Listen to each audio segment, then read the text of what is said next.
ఇంకా చిరాకు ఆర్పీకి సంబంధించినటువంటి ఆరోపణలు, ఆయన వ్యాఖ్యలు, వ్యవహారం ఇవన్నీ కూడా మీరు ఒకసారి గమనిస్తే ఎవరు అధికారంలో ఉంటే వాళ్ళు కొంతమంది వ్యక్తుల్ని ఈ తరహాలో తయారు చేసి తమ రాజకీయ ప్రత్యర్థుల మీదకి ఉసిగొలపటం అనేటువంటి ఒక ప్రక్రియ అప్పుడు వైఎస్ఆర్ కాంగ్రెస్ పార్టీలో జరిగింది.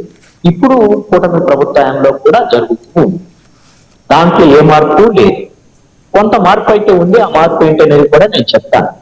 గతంలో ఓరుగడ్డ అని, అదే విధంగా ఆవిడ శ్రీరెడ్డి, ఇలాంటి వాళ్ళు కొంతమంది ఉండేవాళ్ళు.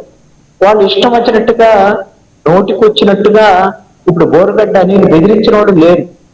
ఇప్పుడు జర్నలిస్టుల దగ్గర నుంచి మిమ్మల్ని కూడా బెదిరించారు.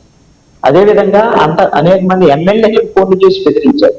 అప్పుడు వైఎస్ఆర్ కాంగ్రెస్ పార్టీ నుంచి బయటికి పోయినటువంటి కోటమిరెడ్డి శ్రీధర్ రెడ్డిని నిన్ను బండికి కట్టుకొని ఈడ్చుకొని వెళ్తానంటూ ఫోన్ చేసి బెదిరించినటువంటి పరిస్థితి, ఆడియోలు కూడా బయటకు వచ్చినటువంటి పరిస్థితి కూడా చూసాం.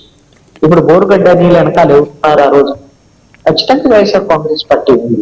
అవును, వైఎస్ఆర్ కాంగ్రెస్ పార్టీకి సంబంధించినటువంటి వాళ్ళు ఆయన ఇంటి మీద దాడి జరిగినటువంటి పరిస్థితి, గుంటూరులో ఇంట్లో ఆయన ఇంటి మీద దాడి జరిగింది.